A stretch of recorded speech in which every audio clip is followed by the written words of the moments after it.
melhorou. Esses dias as Ah, o lives tá pessoal tá dando, dizendo que agora está ouvindo. Tá ouvindo. as lives agora tá dando uns problemas aí que tem que aguentar muita unção de crente entrando nas redes sociais. Agora A tá gente não melhor, então, pode ir dizendo. a gente não pode ir para a igreja, a gente congestiona as redes sociais. É isso É aí. mesmo, isso é verdade. Isso é verdade. Então, e aí algumas pessoas casam pensando que ficarão livres dessas tribulações e acabam se deparando com essa realidade. Casamento é inevitável, é inevitavelmente um ambiente de tribulações, turbulências. E aí a pergunta que se segue é a seguinte: é, eu sei que vou me casar, terei tribulações, ou já estou casado e minha vida como casado é cheio de tribulações. O que é que a Bíblia me diz, me aconselha para que eu resolva estes conflitos? E aí, usando esse texto de Tiago, que mostra que as lutas e as guerras que vêm entre nós, na verdade, são causadas pela nossa fraqueza como homens, como mulheres. Então é inevitável que pessoas como nós, atingidos pelo pecado, pela queda de Adão, não venhamos em um relacionamento provocar atritos. Isso é impossível. É impossível um casamento 100% perfeito, a não ser que seja com dois atores. Não Mas, existe aquele perfeito. caso contrário, um casamento normal, ele é cheio, sim, de conflitos, de tribulações e de problemas. E a questão é, tudo bem, isso é o natural de um casamento, que haja conflitos, que haja turbulências. Mas a questão é, como eu posso resolver estes conflitos? O que é que a Bíblia me fala, me ensina, me orienta para que eu venha chegar a ter constantes vitórias e êxitos nos conflitos, ou contra os conflitos? Então, primeiro conselho anotado aqui, o primeiro conselho das Escrituras para quem quer resolver conflitos no casamento é adquirir a capacidade de ouvir. Pessoas que não param para ouvir, pessoas que não sabem ouvir, casais que não sabem ouvir, o esposo que não sabe ouvir, a esposa que não sabe ouvir, dificilmente sairão dos conflitos, resolverão os problemas. E aí, quando há um conflito em um casamento, então olha como Deus é gracioso. Deus permite o conflito para que a situação revele o ambiente. Então a gente pensa que o casamento tá indo a mil maravilhas e etc e tal, e a gente começa a relaxar, né, nas nossas obrigações como esposo, como esposa, e de repente Deus permite o conflito. Para quê? Para mostrar que as coisas não estão bem. É como o corpo da gente. Quando a gente começa a sentir uma dorzinha de cabeça, uma dor em algum lugar do corpo, é o corpo dando um sinal, alerta que está havendo algum problema. Quando surge alguma infecção, é sinal que está havendo algum problema. O corpo está dando um sinal ali. Da mesma forma são os conflitos. Quando os conflitos surgem no casamento, é uma oportunidade que Deus nos dá de observarmos que existem coisas que estão erradas e que precisam ser mudadas. Então, como é que a gente começa a avaliar isso aí e atentar para esse sinal que Deus está nos dando por meio dos conflitos?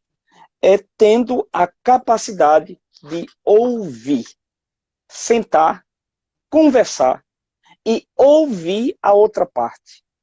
Dificilmente um marido orgulhoso que não quer ouvir, ou uma esposa orgulhosa que não quer ouvir, vai conseguir pôr fim a um conflito, a uma guerra, a um problema no casamento. E é muita insensatez. Quem tenta resolver um conflito sem antes ouvir o que o outro tem a falar, tende a cometer erros, tende a tomar ações precipitadas e tende a passar vergonha. Olha o que diz Provérbios, capítulo 18, versículo 13. Por favor, pastor Ronaldo. Provérbios, capítulo Quem, 18, versículo 13. quem responde antes de ouvir comete insensatez e passa vergonha. Eu não sei se você já viu, você como pastor, claro, é inevitável a gente resolver problemas de pessoas, de casais dentro da igreja, dentro da congregação. E é incrível como às vezes você conversando com um marido que não gosta de ouvir, ou com uma esposa que não gosta de ouvir, ela vem com todas as razões, ele vem com todas as razões e despeja tudo aquilo ali em cima da mesa, e quando de repente ele observa que o que está acontecendo não é nada daquilo que ele estava pensando. Então a realidade é totalmente diferente. E aí ele tem que botar a mão na cabeça e dizer, me perdoe, eu pensei que era de outra forma, eu me equivoquei. Teve que passar vergonha porque não teve a capacidade de parar para ouvir.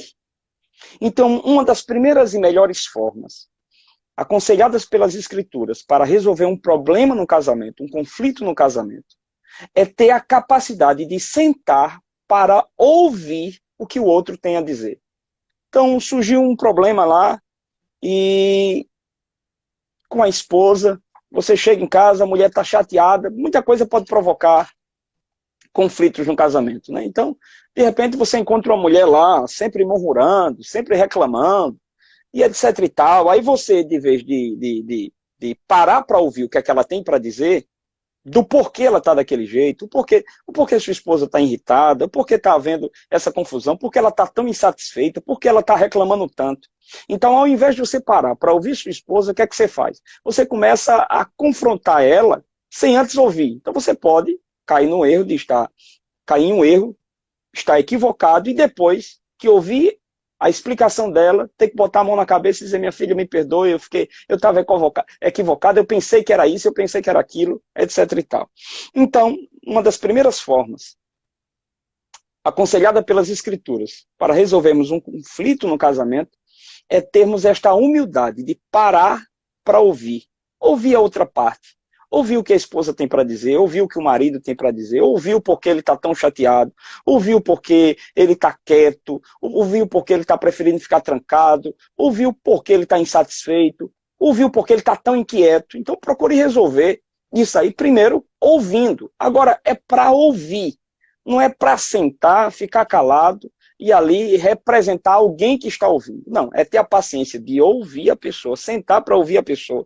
Como diz lá em Tiago, capítulo 1, versículo 19, a gente está em Tiago, e olha o que Tiago ensina aos irmãos para resolverem os problemas entre eles. Há um princípio que Tiago passa aqui.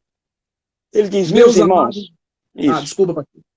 Ele diz assim, meus irmãos, tenham isto em mente. Sejam todos prontos para ouvir, tardio para falar, tardio para se irar. Então, olha o que Tiago está ensinando. E aqui ensinando para um contexto em que irmãos estão brigando, não está havendo contenda, onde as pessoas estão se degladiando aqui. Um dos princípios para resolver os conflitos estabelecido aqui por Tiago é, irmão, para ouvir. Para de ser precipitado no falar. Na hora que a pessoa está conversando, na hora que a pessoa está se expressando, você fica interrompendo a pessoa, você fica pausando a pessoa, você fica interrompendo o raciocínio da pessoa. Deixa ela despejar tudo que ela tem para dizer. Deixa ela abrir o coração. Seja humilde. E é incrível que uma das características de pessoas orgulhosas é que elas não são dispostas a ouvir. Elas não param para ouvir. São pessoas que são sempre donas da verdade, donas da razão, são verdadeiras mães de Ná, que já sabem de tudo, que não precisa de explicação nenhuma, e sempre vem com a ideia que um anjo mostrou, que abriu a Bíblia assim ao avesso. Né? Peraí, eu abri a Bíblia e foi mesmo naquele versículo. Tem que parar com isso, irmão. Tem que parar e ser humilde e saber que você precisa sim. Se você quer resolver um problema no casamento, você precisa sim parar para ouvir a outra parte. O porquê seu esposo está assim e o porquê sua esposa está assim. Quando você sentar para ouvir, aprenda a ouvir de verdade. A ouvir prestando atenção. Não é ouvir olhando para as paredes. Pode falar, fale. Não é como entrando por um ouvido e saindo por outro. Não, é ouvir prestando atenção em cada detalhe. Sendo simpático às reclamações da outra pessoa, sendo simpático com a realidade que a outra pessoa está passando para você. e compreendendo que aquilo que ela está dizendo a você é verdade. Ela está triste de verdade, o coração dela está doendo de verdade, ela está chateada de verdade. E ela quer expressar isso aí, principalmente as mulheres, que têm essa capacidade de falar bem maior do que os homens. Então, se você quiser resolver um conflito dentro de casa, o primeiro conselho que a Bíblia dá, tanto para o homem como para a mulher, é ter essa capacidade de parar para ouvir a outra parte. Se você tentar resolver sem antes ouvir a outra parte, você tende a cair em precipitação, em erro e, por fim, passar uma grande vergonha, admitindo que de verdade estava equivocado, estava errado e que agiu errado porque não parou para ouvir, para conhecer a realidade das coisas. E aí, você deve parar para ouvir. Você, ouvindo, não pode interromper a outra pessoa, como diz Tiago, capítulo 1, versículo 19. E, por fim, você deve procurar ter uma conversa na hora apropriada. Quando você vê sua esposa chateada, seu esposo chateado, não procure conversar com ele em qualquer momento, não.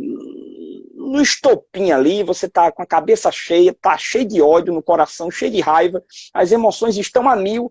Vem cá que eu quero falar com você agora. Eu vou aproveitar que hoje eu estou querendo falar algumas coisas. Se você for procurar uma conversa nesse momento, você tende a colocar mais lenha na fogueira. Você tende a piorar as coisas.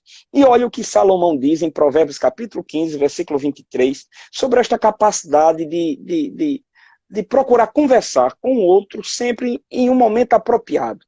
No momento certo, que claro, você vai ter discernimento para procurar saber, para ver que momento é esse, qual é o momento mais apropriado para uma conversa. Olha o que diz Provérbios 15 e 23.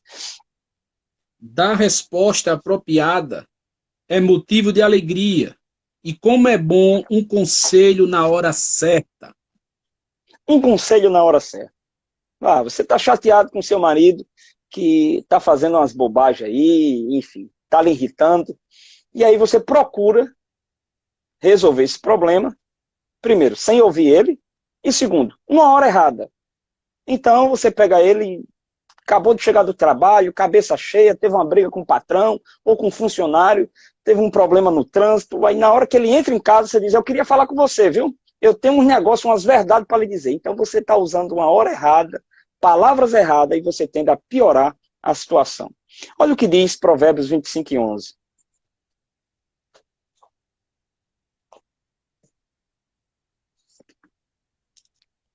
A palavra proferida no tempo certo é como frutas de ouro incrustadas numa escultura de prata. Então, a palavra na hora certa, a conversa na hora certa, no momento apropriado, é como metais caríssimos, como prata e ouro. É algo valioso. Eu estava dizendo agora há pouco às minhas filhas, diante do cenário do que aconteceu hoje em Brasília, né, na política, e assim, como Deus está nos dando, de forma graciosa, exemplos a não serem seguidos. Então, hoje a gente viu tanto um presidente errando, como um ministro muito inteligente também cometendo erro, usando palavras na hora errada e conversas em um momento errado. E olha a confusão que deu. Então, toda vez que você procura resolver um conflito, tendo uma conversa no momento inapropriado, com palavras inapropriadas, você vai, ao invés de resolver o conflito, você vai piorar as coisas. E aí tem um exemplo bem prático. Em 1 Samuel, capítulo 25, eu não sei se vocês já ouviram falar da história de Nabal, que era o esposo de Abigail, e era um cidadão rico, que tinha muitos recursos, e Davi, fugindo de Saul, passou pelas terras dele e pediu ajuda a ele.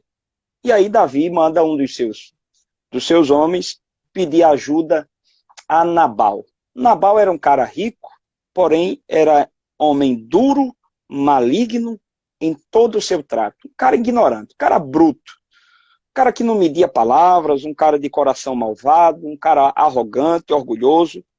1 Samuel, capítulo 24, versículo 3, diz quem era Nabal. E aí, Davi manda os homens pedir ajuda a Nabal. O que é que Nabal diz aos homens de Davi? Quem é Davi para eu ajudar ele? Isso é conversa, em outras palavras, Davi não é ninguém. Bom, os servos vão lá e diz Davi, Nabal disse que não ia lhe ajudar não e que você não é ninguém não. Davi fica irritado e diz, rapaz, como vive o Senhor, eu lhe garanto que hoje não vai escapar ninguém do sexo masculino na casa de Nabal. Vou matar todo mundo. Nisso, um dos servos corre e avisa a Abigail. Abigail é um problema. Há um problema aí em vista. O que é? Nabal, teu marido, não soube falar direito com Davi. E Davi está acompanhado aí de uns homens de guerra. E hoje vai acontecer um morticínio aqui na região. Davi está vindo aí para matar todo mundo. O que é que Abigail faz? Chama um dos seus servos, enche um jumento de mantimento para levar para Davi e vai ao encontro de Davi. Quando chega perto de Davi, Abigail se ajoelha, pede ajuda e diz, não leve em conta o meu marido. O meu marido é um cara errado, é um cara bruto, é um cara que não escuta ninguém. Aí Davi olha para Abigail e diz, rapaz, você teve sorte, viu? Bendita seja a tua prudência. Capítulo 25, versículo 33 de 1 Samuel. Davi diz, bendita seja a tua prudência e bendita seja tu mesma, porque hoje me tolheste, me impediste de derramar sangue e de que eu me vingasse contra o teu marido. Tá bom. Abigail pega, já que conseguiu aplacar a ira do coração de Davi, Abigail volta para casa. Quando Abigail chega em casa, olha o que diz o versículo 36 do capítulo 25. Voltou Abigail a Nabal. Eis que ele fazia em casa um banquete, como um banquete de reis. Veja que o cara era esbanjador, né? E o seu coração estava alegre, já estava muito embriagado, pelo que ela, compreendendo a embriaguez do marido, olha como Abigail é prudente. Abigail vendo Nabal embriagado, olha o que a Bíblia diz. Pelo que não lhe proferiu ela coisa alguma, nem tampouco falou nada durante aquela noite e esperou até o amanhecer. Aí versículo 37 diz, pela manhã, estando Nabal já livre do vinho, sua mulher lhe deu a entender aquelas coisas. Aí foi que ela procurou conversar com Nabal. Olha como Abigail era prudente. Ela podia muito bem pegar o cidadão lá embriagado, acabou de chegar de Davi, da conversa com Davi, ela podia chegar lá, pegar na abertura da gola do marido e dizer, cabra sem vergonha, você quase que mata a sua família inteira, você cabra... Não, quando ela viu que ele estava embriagado, disse, não é um bom momento de conversar com ele. Eu vou esperar a cachaça dele sair e amanhã eu converso com ele. Aí no outro dia foi que ela foi contar a história para Nabal. Olha que prudência dessa mulher. E quantas pessoas, quantos maridos e quantas esposas não querem resolver conflitos quando o momento não é apropriado para uma conversa? Quando as palavras não são apropriadas para aquele momento. E aí, ao invés de ajudar, acaba atrapalhando ainda mais a possibilidade de uma solução. Então, se você deseja resolver conflitos, quando surgem no casamento, a primeira postura aconselhada pelas Escrituras, ou uma das posturas aconselhadas pelas Escrituras, é que você tenha essa capacidade para ouvir. Ouça sempre a outra parte, antes de tomar qualquer decisão e antes de falar qualquer coisa, para que você não passe vergonha. E quando for sentar para conversar com essa pessoa, sente para ouvir de verdade. E não para desdenhar da história que a pessoa está contando. Nunca duvide da intensidade da dor que a outra pessoa, o seu marido ou a sua esposa, está dizendo ter. Tá bom? E quando você fizer isso, procure a melhor hora, o melhor momento, palavras apropriadas, momentos apropriados. Procure uma hora em que tudo contribua para que a solução do conflito de verdade aconteça. Mas bora lá. Segundo conselho, passado pelas Escrituras para resolvermos um conflito. Primeiro, pare para ouvir. Agir sem ouvir é tolice e você pode passar uma grande vergonha por causa disso. Segundo conselho, identifique a causa do conflito. Quando você estiver ouvindo a pessoa, procure ali identificar o que é que está provocando aquele conflito. Peraí, você já está ouvindo. Então a pessoa vai falando, e aí você vai identificando a causa. E, enfim, você para isso vai ter que ser mais humilde ainda, porque você vai ter que ser honesto na sua avaliação. Quando a sua esposa estiver reclamando, derramando o coração, ou quando o seu marido estiver derramando o coração, seja honesto na avaliação e procure identificar a causa. E faça a seguinte pergunta: quem está provocando este conflito? Quem aqui está errando e está provocando este conflito? Se for você, admita. Se for sua esposa, ajude ela a compreender isso para que ela também venha admitir. E olha o que a Bíblia diz, um princípio que Paulo estabelece para a nossa vida espiritual, mas esse princípio vale para uma avaliação acerca da nossa vida como casados. Olha o que diz 1 Coríntios, capítulo 11, versículo 28. A primeira parte apenas. Examine-se o homem a si mesmo, e então coma do pão e beba do cálice. Então, o que é que Paulo diz? É um princípio para que a nossa vida espiritual seja constantemente avaliada por nós mesmos, tendo as Escrituras como padrão. Então, isso fala da nossa constante observação acerca da nossa vida em relação a Deus e essa necessidade de estarmos corrigindo a nossa vida diante de Deus constantemente, de acordo com as Escrituras. E esse princípio vale também para o nosso papel como esposo e nosso papel como esposa. Então, para resolver um conflito, você tem que começar a identificar a causa daquele conflito. Por que eu e minha esposa a gente está brigando tanto? Qual é a causa que a gente não se entende mais? Qual é a causa que a gente não almoça mais junto, a gente não janta mais junto, a gente não conversa mais? O que está acontecendo? Então, ao invés de você achar que isso está vindo do demônio, que, claro, ele se aproveita de situações para abalar o casamento, procure saber o que de verdade você está provocando, ou sua esposa está provocando, ou uma outra pessoa está provocando. Então é hora de parar e examinar-se a si mesmo. E ser honesto nesta avaliação. Fazer uma autoavaliação, fazer uma avaliação da situação. E procurar saber que tanto a sua esposa quanto você podem ser a causa do conflito. Olha o que diz Salomão no capítulo 7 de Eclesiastes, capítulo 20, capítulo 7, versículo 21 e versículo 22. Esse texto é bastante interessante para as pessoas que gostam de se isentar, de dizer eu não tenho nenhum problema, a culpa não é minha. Olha o que Salomão diz, Eclesiastes capítulo 7, versículo 21 e 22. Não dê atenção a todas as palavras que o povo diz. Caso ao contrário, poderá ouvir o seu próprio servo falando mal de você. Pois, em seu coração, você sabe que muitas vezes você mesmo o também falou mal de outros. Versículo 21. Você leu o 21? 21 é, não dê atenção a todas as palavras que o povo diz. Caso ao contrário, poderá ouvir o seu próprio servo falando mal de você. Eclesiastes, Então, capítulo 7, 21. 21 e 22. O 22 é, pois em seu coração você sabe que muitas vezes você mesmo o também falou mal de outros. Aí olha como começa o versículo 20. Não há homem justo sobre a terra que faça o bem e nunca peque. Por isso que a gente tem que fazer uma avaliação. Então, você não deve ir atrás daquilo que as pessoas dizem. Porque nem sempre o que as pessoas dizem é verdadeiro.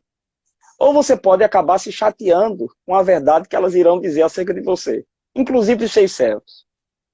Mas o que é que você deve fazer? Primeiro, compreender que você não é perfeito e que você também pode cometer erros. Olha o que diz. Não há homem justo sobre a terra que faça somente o bem e nunca peque. Então, uma segunda forma de resolver um conflito é você fazer uma avaliação. Depois de uma conversa sensata, de uma conversa educada, de uma conversa com duas pessoas civilizadas, sem briga, sem palavrão, sem ameaças, sem afrontas. Depois de uma conversa sadia, com pessoas educadas, adultas, se o outro levantar a voz, continue com a voz baixa, continue falando num tom mediano, para não espantar vizinho, nem seus filhos, nem provocar ainda mais a ira no coração do outro. Então, tente ter uma conversa educada. Procure saber o que é que a outra pessoa tem para lhe dizer, o porquê ela está se comportando daquele jeito. Segundo, tendo essa conversa franca com a pessoa, com seu marido ou com a sua esposa, agora você faz uma avaliação. E procure identificar aonde está a causa. A causa pode estar em você. Lembre que não há homem que é justo, tão justo que nunca venha a pecar. Todos cometem erros. E você pode estar cometendo um erro e você não está vendo isso. Talvez o ativismo está fazendo com que você não preste mais atenção na sua esposa, na sobrancelha que ela faz, no cabelo que ela ajeita. Talvez você não está elogiando mais a sua esposa porque ela teve um esforçozinho aí e emagreceu uns 2 quilos. Né? Talvez você não está prestando atenção que ela está conseguindo ler uns livros aí e ela está melhorando. Então ela está se esforçando o máximo e você está tão ligado em outras coisas, né? Está tão ligado no papel de pai, está tão ligado no papel de protetor da família que está se esquecendo do papel de marido. Tem que ser empático com a sua esposa. Tem que observar ela, tem que elogiar ela. Talvez ela está chateada com isso. Então você começa a fazer essa autoavaliação. Lembrando que você tem que examinar-se a si mesmo, fazer essa autoavaliação. Também deve de forma honesta, ver se o problema não está na sua esposa, se ela não está criando fantasias, e ter palavras adequadas para dizer isso a ela, mostrar isso a ela, e os dois juntos fazer uma avaliação da situação e identificar a causa. Qual é a causa do problema? Tem que parar de colocar a culpa só no diabo, irmão. Não, porque o diabo está fazendo isso, fizeram macumba para mim. Olha, não tem macumba do mundo, não tem diabo dos infernos que faça você fazer algo sem antes que você permita-se, dando lugar a ele. Então, antes da culpa ser do diabo, a culpa foi sua que deu lugar ao diabo. Então, você tem que fazer essa avaliação honesta e chegando a essa conclusão, realmente eu sou culpado, realmente minha esposa está pisando na bola, eu acho que está na hora de agora a gente atacar o problema e não a pessoa. Primeiro, você escuta. Segundo, você procura identificar o problema. Identificou o problema, qual é? Pronto, agora você deve atacar o problema, e não a sua esposa, e não o seu marido. A questão é que muitos casamentos vão à barrocada, vão à ruína, porque ao invés do marido atacar o problema que há na esposa, ataca a esposa. E vice-versa. E ao invés da mulher atacar o problema no marido, ataca o marido. E aí acaba complicando a situação. Vamos lá. E aí como é que você consegue atacar a pessoa ao invés de atacar o problema? Quando você enche o seu coração de ódio. Olha o que diz Levítico, capítulo 19, versículo 17. Por favor, pastor. Eu não sei se o pessoal está me ouvindo direito aí. Levítico, capítulo 19, versículo 17. não guardem ódio contra o seu irmão no coração. Antes, repreenda-o com fraqueza ao seu próximo, para que, por causa dele, não sofra as consequências de um pecado. Então, quando você for corrigir alguém, lembre-se que você tem que atacar o problema que este alguém está cometendo. Tem que atacar o pecado, o erro que ele está cometendo. E não atacar a pessoa dele. Se você ficar com o coração cheio de ódio, eu estou com ódio do meu marido, hoje eu pego ele. Então, mas ao invés de você ajudar o seu marido a melhorar, você atacando ele, você vai piorá-lo. Você não irá ajudar coisa nenhuma. Então, com o coração cheio de ódio, quando a gente vai resolver problemas no casamento com o coração cheio de ódio, a gente acaba mirando na pessoa e não no problema. E quem tem que sair da nossa vida, do nosso casamento, não é a nossa esposa nem o nosso marido. Quem tem que sair é o defeito da nossa esposa ou o defeito do marido. Então, com o coração cheio de ódio, quando você vai resolver um conflito, ao invés de você atacar o problema, você acaba atacando quem? A pessoa. E aí, você, ao invés de resolver, você acaba piorando. E quando você for atacar o problema, presta atenção. Primeiro, você escuta, você identifica o problema e agora ataca o problema. Está compreendendo os passos, né? Você escuta, você Acho avalia a situação, identifica o problema, e agora que identificou o problema, você faz o quê? Você ataca o problema e não a pessoa. Então você pode atacar a pessoa quando você deixa o seu coração cheio de ódio. Então aí quando você tiver com o coração cheio de ódio, você não vai tratar a pessoa muito bem, vai atacar ela, a moral dela e etc e tal. Você vai ferir o orgulho dela e vai piorar a questão. E aí quando você for atacar o problema, poupe a pessoa, certo? Não atingindo, não denegrindo ela e não denegrindo terceiros, como se a culpa do seu casamento fosse de terceiros e não de vocês dois. Olha o que diz capítulo 25 de Provérbios, versículo 9 e versículo 10. Tem mulher que quando vai resolver o problema com o marido, cumpre um papel de uma tremenda fofoqueira. Ou o marido, quando vai resolver o problema com a mulher, cumpre um papel de um tremendo fofoqueiro. Então ele usa o seguinte princípio: eu vou destruir a imagem de alguém para que a minha imagem seja reconstruída. É mais ou menos isso. Não, eu me perdoe, meu amor, porque eu fiz isso, porque fulano falou mal de mim, porque Beltrano, olha, aquela pessoa não presta. Então você tenta escapar, né, da culpa, matando outra pessoa, destruindo outra pessoa, você tenta se construir na frente do seu cônjuge. Não faça isso, porque isso vai acabar se revertendo contra você. Olha o que diz Provérbios 25, versículo 9, versículo 10. Procure resolver a sua causa diretamente com o seu próximo e não revele o segredo de outra pessoa. Caso contrário, quem ouvir poderá recriminá-lo e você jamais perderá sua má reputação. Então, quando você tenta destruir a imagem de outra pessoa, na verdade você está destruindo a sua própria imagem. Quando você procura destruir a imagem de outra pessoa, na intenção de construir a sua imagem, né? Colocando uma defesa, não, aquela pessoa que não presta, mas eu sou bonzinho. Quando você tenta resolver o problema no seu casamento, colocando culpa nos filhos, colocando culpa na sogra, colocando culpa no sogro, colocando culpa no amigo, colocando culpa no cunhado, e etc e tal, quando você tenta resolver o problema, deixando de assumir a culpa e colocando a culpa em outra pessoa e fazendo isso, revelando os segredos que outra pessoa confiou a você, ao invés de você se dar bem, você vai se dar mal. Você está fazendo o papel de fofoqueiro, de fofoqueira. Olha o princípio aí das escrituras. Então você tem que atacar o problema. Você não pode atacar o seu cônjuge, você não pode atacar terceiros, você tem que atacar o problema. O que é que está causando aquele conflito todo? Você tem que atacar a causa do conflito. E não o seu marido, e não a sua esposa, e não outras pessoas, e não a sua sogra, e não o seu sogro. E não os seus cunhados, e não, enfim, os seus vizinhos. Você tem que atacar o problema. Lembre-se que você é uma pessoa madura, você casou. E a gente espera de pessoas que se casam que tenham entendimento que casaram-se porque se acharam maduras o suficientes para ter um relacionamento e viver em paz.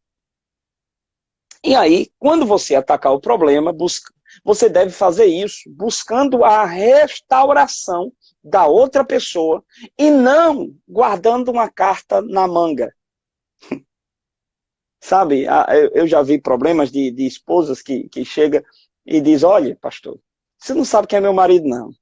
Se eu abrir a boca e contar quem é meu marido, então veja que ela já passou por algum conflito no passado com o esposo, e aí eles sentaram, né, se ouviram, identificaram o problema, e agora atacaram o problema, resolveram o problema, mas ela, ao invés de procurar na solução do problema a restauração do marido, ela aproveitou aquele momento para guardar uma carta na manga, um segredo acerca do passado do marido, para numa hora exata expor o marido, chantageá-lo. Olha o que diz 2 Tessalonicenses, capítulo 3, versículo 15. Contudo, não o considere como inimigo, mas chame a atenção dele como irmão. E aí, deixa eu ler aqui na minha versão, 2 Tessalonicenses 3,15.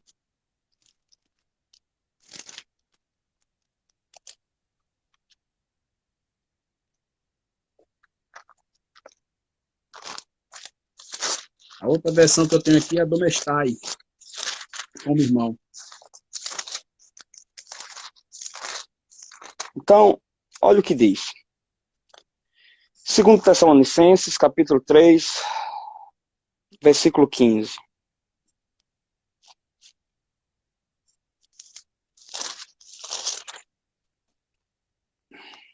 Todavia, não considerais o seu irmão por inimigo, mas adverte-o como irmão. Então, quando você for resolver um problema, né, você identificar o problema, você ataque o problema, procurando a restauração do seu esposo.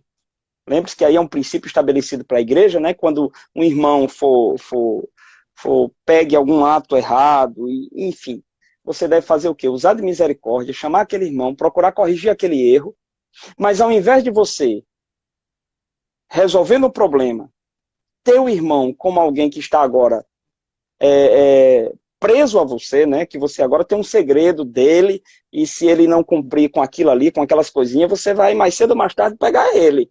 Então agora você vai ficar usando chantagem emocional com ele, né? Olha, é melhor você fazer isso por mim, porque se você não fizer, eu digo quem você é. Então, na verdade, você atacou o problema não com a intenção de restaurar o outro, mas com a intenção de ter o outro sujeito a você, como um segredinho guardado. E isso tem destruído muitos casamentos. Eu vejo de vez em quando reclamações de maridos, reclamações de esposas, que chega e diz que já teve conversa com o marido, não sei o que, aí vai para essa partezinha que diz assim, se o povo soubesse quem ela é, se o povo soubesse quem ele é, que coisa chata. Como é que alguém, sobre ameaça, sobre chantagem, vai conseguir abandonar determinado vício, vai conseguir abandonar determinado defeito, vai procurar se corrigir, se ele escuta da sua esposa, se escuta do seu marido, essa chantagem constantemente? Então, olha a sequência. Primeiro, pare para ouvir. Segundo, faça uma avaliação. Identifique o problema. Aí agora você ataca o problema, não a pessoa. Não é para atacar seu marido. Não é para atacar sua esposa. É para atacar o problema. A causa do conflito. E aí você ataca o problema procurando a restauração da sua esposa ou a restauração do seu marido. E aí, não pense que a pessoa, quando você for atacar o problema, e aí você tem que ter em mente que a pessoa que está ali corrigindo, que está expondo o problema ali, olha, meu amor, você está... Por exemplo, deixa eu tocar num assunto aqui, a minha ideia é que só tem pessoas casadas assistindo, mas um problema seríssimo que tem sido cometido por maridos e por mulheres é se privar um do outro, não é? Isso tem provocado problemas sérios no casamento. Olha o que diz 1 Coríntios, capítulo 7, versículo 4 e o versículo 5. A mulher não tem autoridade sobre o seu próprio corpo, mas sim o marido. Da mesma forma, o marido não tem autoridade sobre o seu próprio corpo, mas sim a mulher. Não se recusem um ao outro, exceto por mútuo consentimento e durante certo tempo, para se dedicarem à oração. Depois, unam-se de novo, para que Satanás não os tente por não terem domínio próprio. Então, o cara vai procurar, o maridão vai procurar a esposa, amor, tô com dor de cabeça. Aí, amor, hoje não dá, que eu tô com a dor aqui nas unhas. Aí vai procurar o marido, a esposa vai procurar o marido, amor, hoje não dá porque eu tô tão cansado. Cara, pra que tu casou? Minha irmã, pra que você casou? Um dos papéis, tanto do marido como da esposa, é se satisfazer sexualmente. E só existe um momento em que a Bíblia permite que as pessoas, que os casais se privem do ato sexual, que é um momento dedicado, não por muito tempo, mas é um momento que é dedicado à oração. E estas desculpas, irmãos, têm provocado desgraças em casamento. E aí, se o cidadão não está não está sabendo fazer de forma adequada, ou a cidadã, para conversar, identifica o problema, procura conselhos com pessoas mais maduras, né, que você possa conversar de forma particular, talvez com a psicóloga, com uma pessoa de idade da sua igreja, com uma pessoa mais experiente. Bom, como é que eu posso melhorar nessa área, etc e tal. Mas isso tem sido uma das causas de muitos conflitos no casamento. E aí você deve atacar o problema e não a pessoa, procurando a solução do problema. Aí quando essa pessoa for corrigir você, quando o marido for falar com você, minha irmã, reclamando disso, não pense que ele está querendo o seu mal, nem está lhe diminuindo. E quando a esposa for procurar você, meu irmão, não pense que ela está ali diminuindo, procurando o seu mal. Olha o que diz Provérbios, capítulo 27, versículos 5 e 6.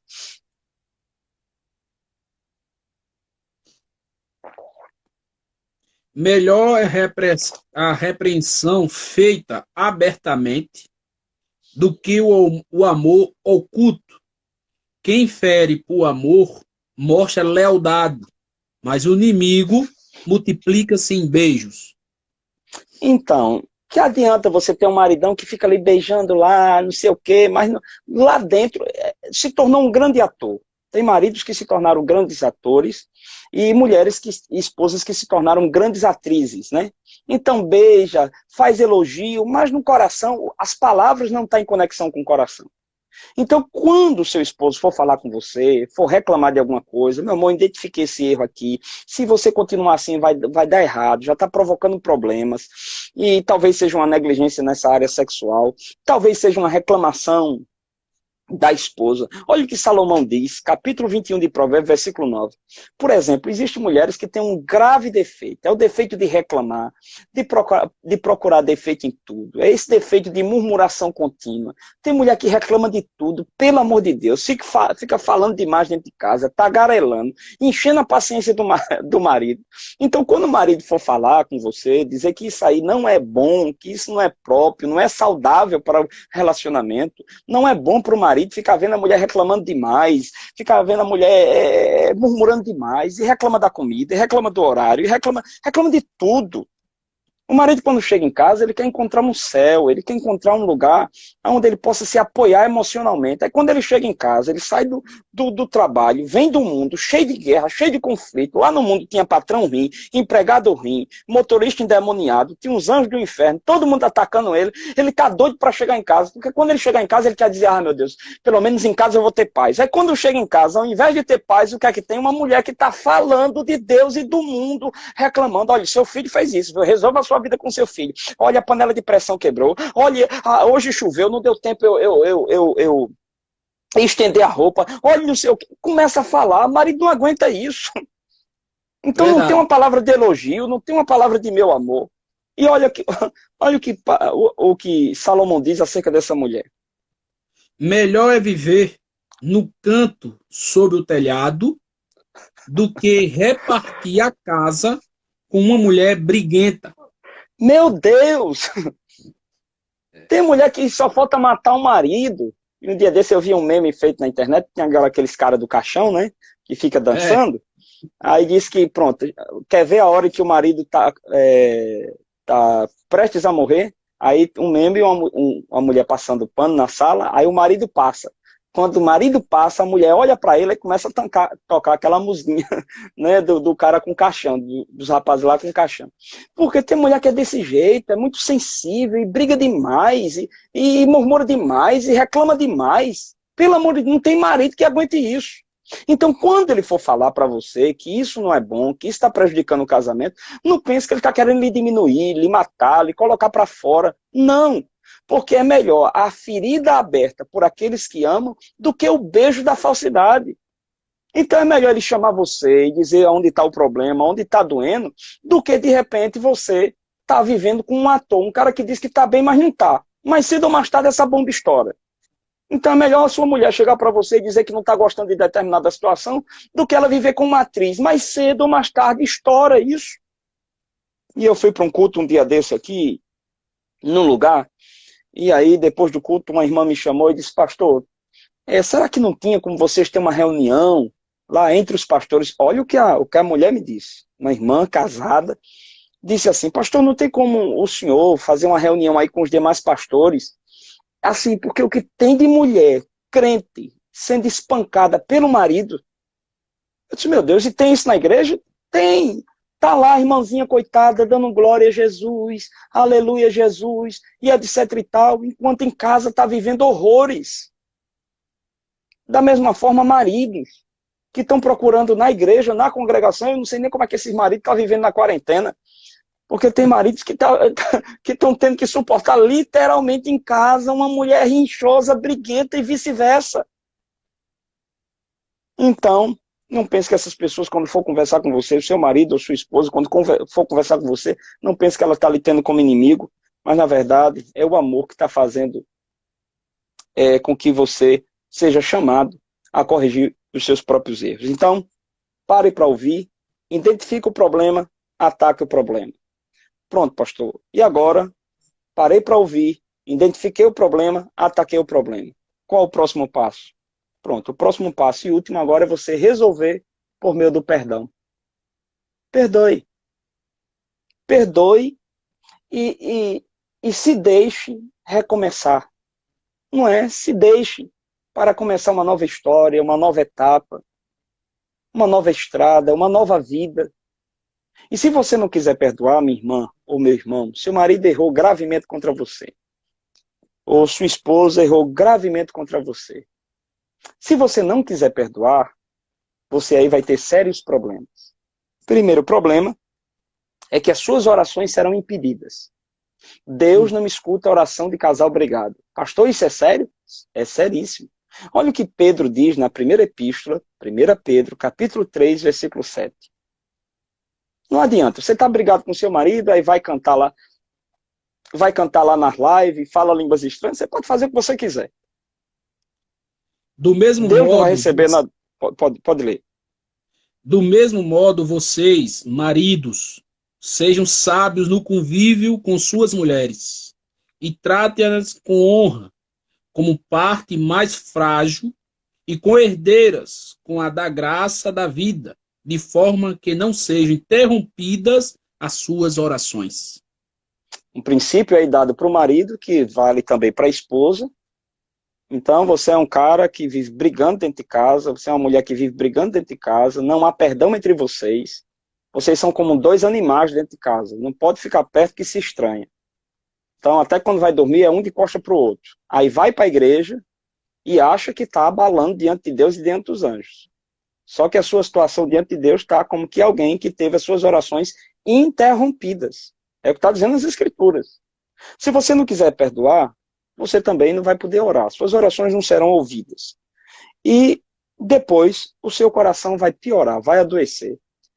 Tiago, capítulo 5, versículo 16, diz que devemos confessar a vossa culpa, confessai as vossas culpas uns aos outros para que sareis. Quando a gente libera perdão, a gente não somente abençoa a outra pessoa, absolvendo a outra pessoa, mas também a gente abençoa a nós mesmos, impedindo que o nosso coração acumule mágoas, ressentimento, ira, amargura. Tem lugar que a gente vai, não sei se você já foi na casa de alguém assim, de alguém mal casado, ou né? O esposo ou a mulher. Você chega lá, a cara da mulher é uma cara de cemitério. A do homem é uma cara de cemitério. Não há ali alegria. O que há são indiretas, rinchas, discussões, palavrões. E os filhos ficam contemplando aquilo tudo. Então é um acumulado de amargura, de ira, de doença de coração. Então, como resolver isso aí? Primeiro, perdoando. E quantas vezes eu devo perdoar o meu marido e a minha esposa? 70 vezes 7. Sempre que for necessário, perdoe. Caso você não perdoe, o que é que vai acontecer? Orações impedidas, corações doentes. Então, aqui eu concluo, Ronaldo. Quero resolver o problema dos conflitos na minha casa. O que devo fazer? Pare para ouvir, faça uma avaliação, identifique os problemas, ataque o problema e não a pessoa, passe uma régua nisso, perdoando. Se você não quiser perdoar, doente, o coração, ficará e as suas orações serão impedidas. Mas aí, pastor, de que outra forma eu posso resolver o problema, os conflitos no meu casamento?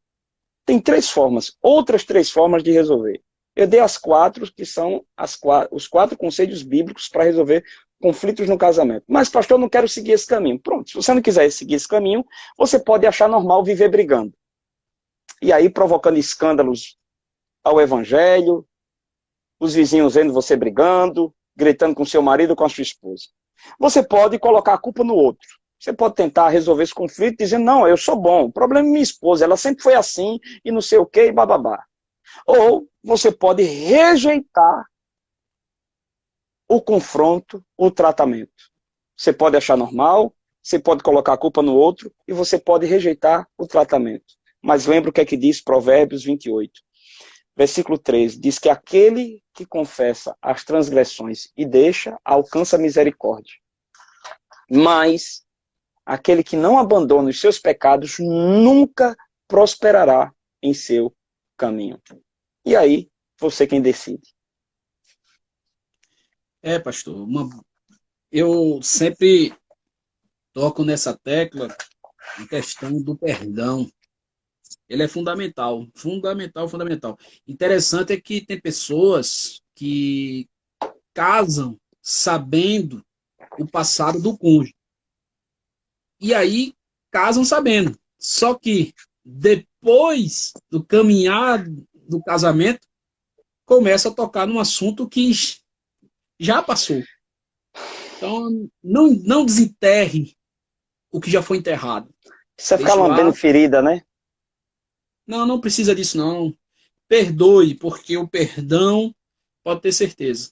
Uma das 3 coisas que eu aprendi é que para você dizer que é uma pessoa salva, uma pessoa que você pode dizer, rapaz, se Jesus vir agora, eu vou subir, é você ter perdão no coração, amar o seu próximo. E se você não consegue amar sua esposa, você não consegue amar sua família, como é que você vai amar os outros? Não consegue, não tem como. Né? Tem como não. Não tem como. Não tem como, você tem que amar primeiro em casa, tem esse negócio. Então, se você não sabe conviver com o pessoal de casa, como é que vai conviver lá de fora? Então, é verdade. Eu quero agradecer ao senhor por essa live, mais uma vez. Tamo junto. O senhor está disponível e sempre aprendendo com o senhor, que o senhor é meu... Eu já falei isso várias vezes para o senhor, que eu admiro e tenho meu amigo, como... a recíproca é verdadeira e você está sendo muito humilde dizendo tudo isso aí. Doutor, não. Eu sei que o senhor não tem um coração orgulhoso, por isso que eu estou falando. Então, é misericórdia. Deus continue o senhor e quero dizer que as portas aqui de Matinara estão abertas e quando precisar de Obrigado. mim, estou à disposição. Viu? A recíproca é verdadeira. E eu preparando o estudo hoje, minha esposa olhou para mim e fez, olha, que eu vou ficar ouvindo tudo aquilo que você está dizendo. Eu disse, e o bom que ela está assistindo aí, graças a Deus, confirmando que esse tem sido o nosso comportamento aqui já há 16 anos de casado, como disse no início, acima de trancos e barrancos. O senhor já ouviu um testemunho? Sim. Você já viu o testemunho de uma criança que disse, quando chegou em casa, disse, mamãe, por que o meu pai é uma pessoa lá e outra em casa? Eu queria que ele fosse aquela pessoa da igreja em casa. Já viu o testemunho, pastor? Já. Infelizmente é mais ou menos isso. Mas que bom.